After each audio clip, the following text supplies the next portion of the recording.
Լավն ու բարին բոլորիդ հետ, սիրելիներս։ Ճիշտ ասած, մենք մի քիչ անհանգստացած ենք։ Հավանաբար բոլորդ էլ տեսել եք, թե ինչպես էր այրվում Դիլիջանի անտառները, ինչպես էին կենդանիները փախչում։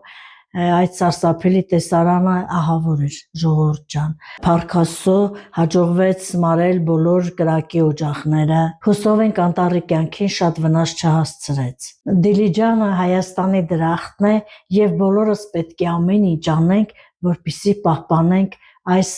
հրաշք բնությունը։ Անցնենք մեր գործին։ Այսօր պատրաստելու ենք գաթա։ Ցավոք չունենք թոնջի հնարավորություն, որ ձեզ համար մի հատ լավ հայկական ավանդական գաթա պատրաստեմ, բայց խոստանում եմ, որ մի գեղեցիկ օր գյուղական միջավայրում